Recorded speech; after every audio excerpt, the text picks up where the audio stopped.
Hi, Jordan. Thank you very much for joining us today. How are things in Vancouver? Things are good here in Vancouver. Thank you very much for having me again. I'm very much looking forward to catching up and providing an update on Skyharbour. And I'm looking forward to getting an update. How are the skiing conditions? They're better now. It's snowing here in the city, which is great for the mountains, but it was certainly a slow start to the season for most of the mountains near. Yeah, I think that's been the case right across North America. So let's get an update on Skyharbour now. You have 25 projects, all of which are in the Athabasca Basin, and your focus has been on two of the larger projects, Russell Lake and Moore Lake, both of which are advanced staged exploration projects. And I want to start with an update on Russell Lake. You and your team actually completed an inaugural drill program in 2023, 9,600 meters. Maybe you can just give us an overview or the highlights of that drill program.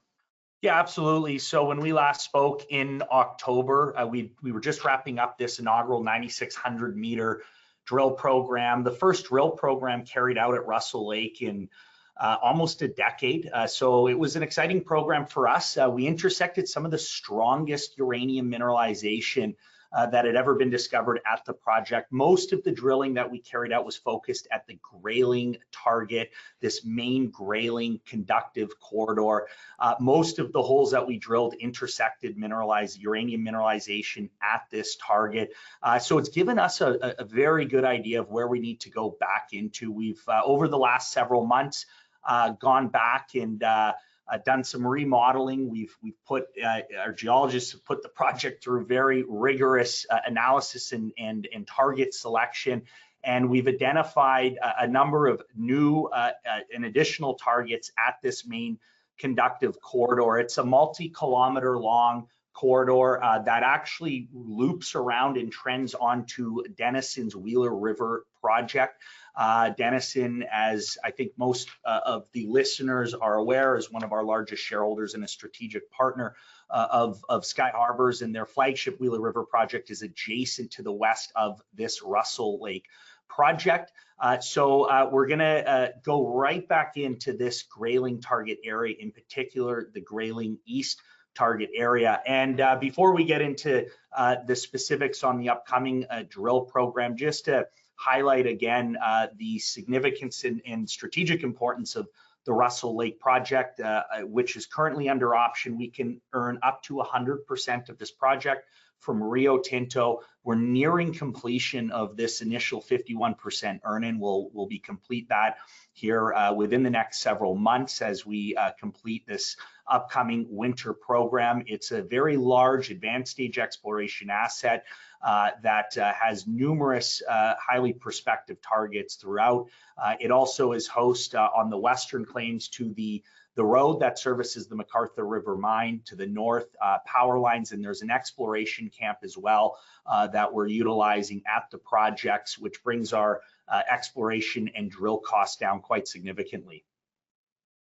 So first of all, there's a lot to unpack there, but I want to first of all ask about Rio Tinto. They're the owner of this project, but are they involved at all in any of the decision making?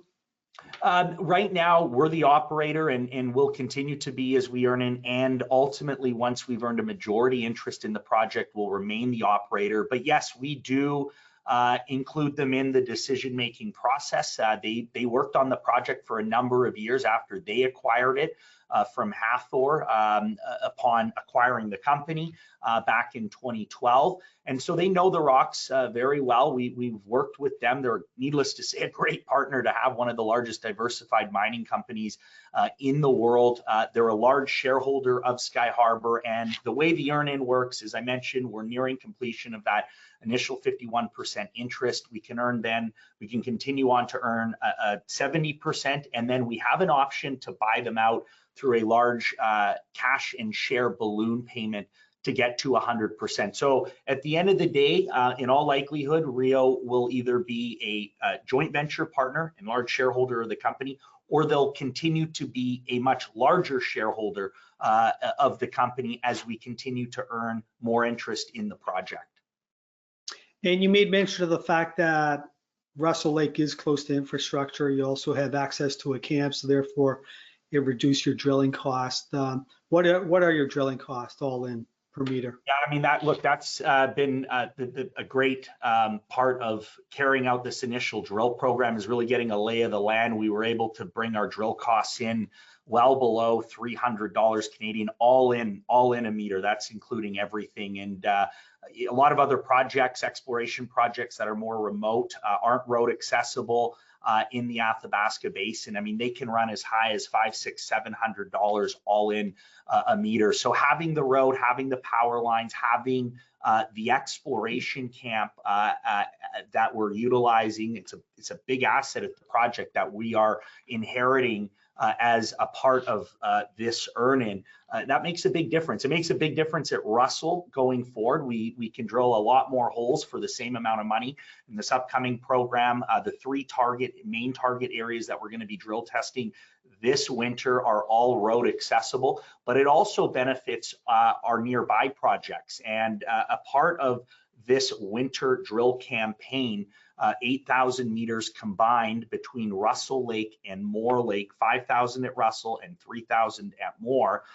We are going to be utilizing that camp when we carry out the 3,000 meters of drilling over at Moore Lake. We can skid the rig over in the winter here. And so that also brings our drill costs down at the adjacent co-flagship Moore Lake project.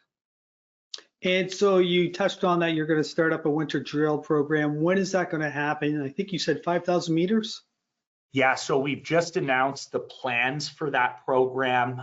It'll be commencing very, very shortly, and it's 8,000 meters of drilling. Again, 5,000 of those meters will be carried out at Russell.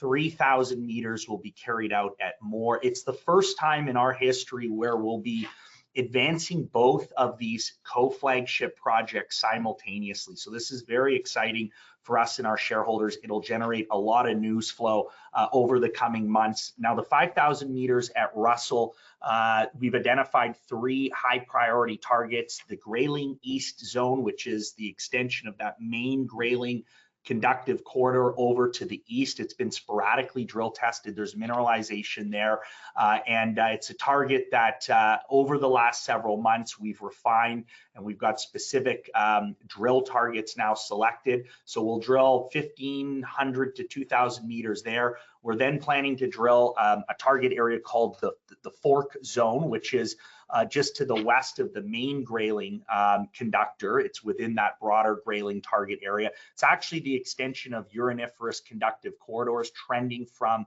the adjacent Wheeler River project. And then the last and third and final target area that we'll be drill testing is called the M Zone extension. Now, this is a little bit further to the north. It's just off of the road. And what's very exciting about this target is we didn't get a chance to go and drill test this target area in the 2023 program. It's a high priority target. Again, there's been sporadic drilling there historically, previously. There is mineralization. It's the continuation again of uraniferous corridors that trend from Denison's adjacent Wheeler River project. But you've also got these east-west trending cross structures that trend right from Wheeler onto Russell. And this lines right up with those cross structures that are associated with the Phoenix and Griffin deposits at the Wheeler River project. So again, a very exciting target for us to go and drill test. Each one of these three targets will likely drill 1,500 to 2,000 meters. The total 5,000 meters will be in 10 to 12 drill holes. And then we're planning probably sometime late February, early March to move the rig over to our Moore Lake project. And as we talked about last time, Moore Lake is the most advanced stage project that we have in our portfolio. It's host to high-grade uranium mineralization at several pods or several lenses, zones of mineralization on what's called the Maverick Corridor. What's great about this program is a part of this program it includes infill and definition drilling right at that main high-grade Maverick zone. We actually haven't gone back and drilled much at that main Maverick zone for some time now. This main Maverick zone is host to mineralization, very high-grade mineralization, historical and previous drilling that we carried out years ago in 2017 and 2018, including drill results as high as 21% U3O8 over 1.5 meters. That was within 6 meters of 6% U3O8. So we're keen to go back in there and look to expand that main high-grade zone. We're also going to be drill testing some of the regional targets, including the Grid 19 target just up to the northeast from the main Maverick and Maverick East zones.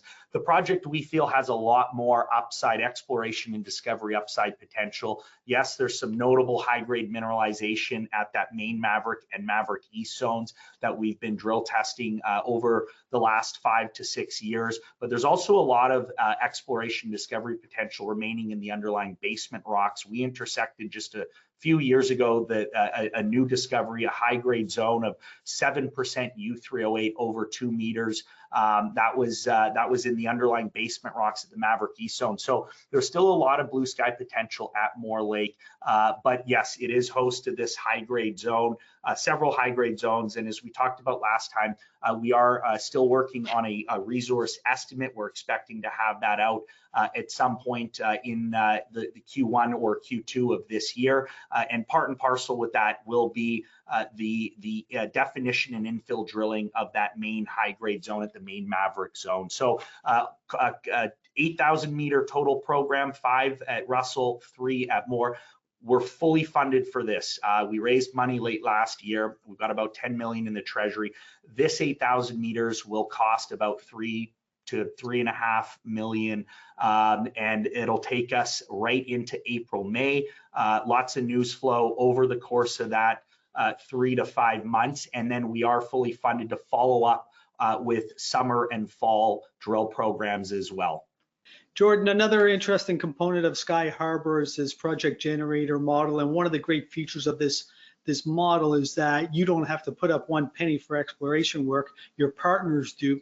But maybe you can just go through some of your partners, who they are and what they're working on. Yeah, absolutely. This is a growing part of our business. It's something that I think we will continue to execute on this year. We're getting a lot of inbound interest currently as the market, the uranium market, continues to heat up, and companies are interested in acquiring projects in the Athabasca Basin. So we've signed 8 separate option agreements. 2 of those now are joint venture partners. One with Orano, France's largest uranium mining and nuclear fuel company. They're now a joint venture partner at the Preston project, which is over on the western side of the Athabasca Basin, just south of Triple R and Arrow. That project, for the first time in a number of years, is going to be worked on this coming year. We are electing to participate in that as a JV partner, minority interest holder. So it's great to see Orano getting back to work there. The other joint venture partner that completed their earn-in is Azincourt. They've been very active advancing the East Preston project, which is adjacent to Preston.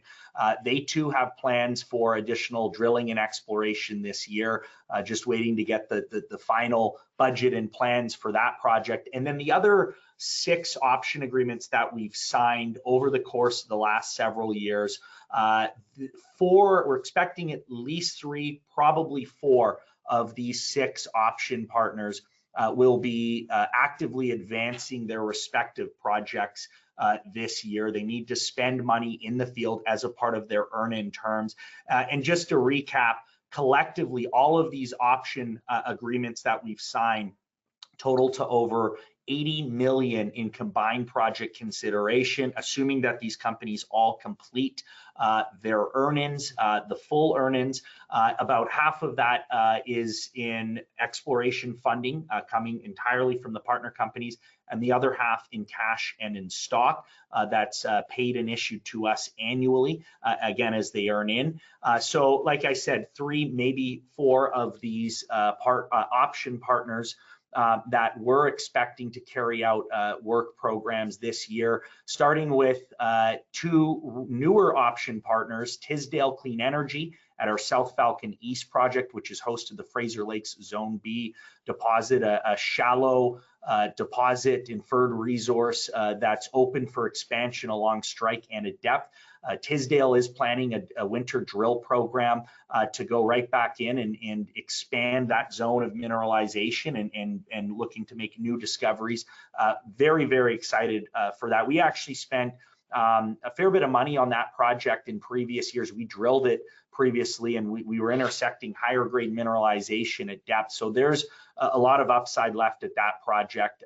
Tisdale can earn a majority interest in that project by spending a combined $22 million over the next several years, and again in project and exploration funding and in cash and share payments as well.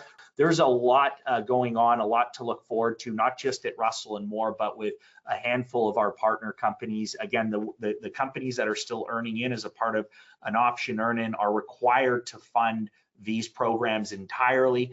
So it's a much less dilutive means for us to offer our investors exposure, not just to discovery and resource expansion potential at Russell and Moore, but to offer that at these other projects as well, as these other companies come in and fund the work. So multiple irons in the fire, as I've said before. We're really trying to build Skyharbour out to be that one-stop shop for high-grade uranium exploration and discovery in the Athabasca Basin across multiple projects throughout the Athabasca Basin, with multiple operators moving these projects forward. So as you mentioned, you have a lot going on at both Russell Lake and Moore Lake. So let's move on and discuss your balance sheet. You did touch on this earlier, but I just want to go through it again. How much cash do you have on hand, and how will you allocate that cash in the coming year? Yeah, we are fully funded, as I mentioned earlier, for at least 2024. We raised just over $6 million in a charity flow-through financing late last year. It was just a few strategic institutional investors that participated in it, and the front end price being in the high 70s, so it was good terms, and it provides the funding for this winter program, 8,000 meters at Russell and Moore, a little bit going towards some of the two JV projects potentially this year as well, and then it also provides the funding for summer and fall drill programs as well. So we're in good shape. The total treasury is now at just over 10 million. And as I've mentioned before, with the cash and share payments coming in from the option partners as they continue to earn in, that'll continue to bolster our treasury. We haven't had to raise a hard dollar in an equity financing since August of 2020, and a big part of that has been the cash in stock that's come in from these option partners. And on that note, we are in very advanced negotiations on some of the other 100% owned projects that we have in the Athabasca Basin. We're the third largest mineral tenure holder in northern Saskatchewan, with over 1.2 million acres, as you pointed out, 25 properties. We're working on 2 of those, and we've optioned or JV'd out another 9 of those. So we've got plenty of other 100% owned projects that certainly right now, with the market doing what it's doing, uranium price continuing to move higher, I expect we'll be able to announce additional new partners and option agreements in the coming months. Jordan, as we wrap up, you've provided a lot of information on what investors can expect here in the coming months from Skyharbour. Maybe you can just summarize the main points. Yeah, absolutely. So again, embarking on our largest single season drill campaign, first time ever that we're going to be simultaneously advancing our 2 co-flagship Russell and Moore Lake projects, a combined 8,000 meters over the coming several months. So that'll provide lots of news flow. over those months as we work our way into the summer months. We're fully funded to continue drilling at both projects. We have a resource estimate slated to come out on Moore Lake.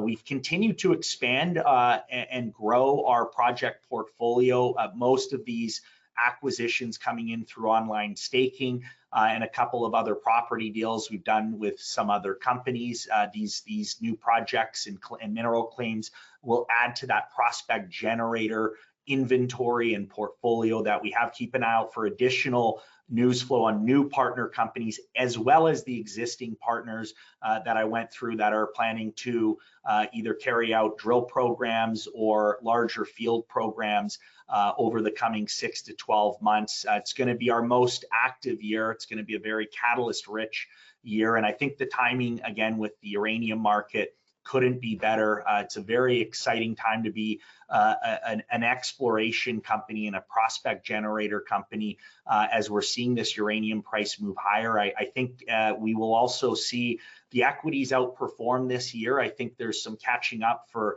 the smaller and mid-cap names to do, and we're well positioned in the Athabasca Basin to offer investors exposure to these rising uranium prices. Well, Jordan, that was a great overview, and I want to thank you very much for spending time with us today. And it sounds like you and your team are going to be very busy here in the coming months, and I look forward to the next update. Thank you very much. I very much appreciate it, Jimmy, and we'll chat soon.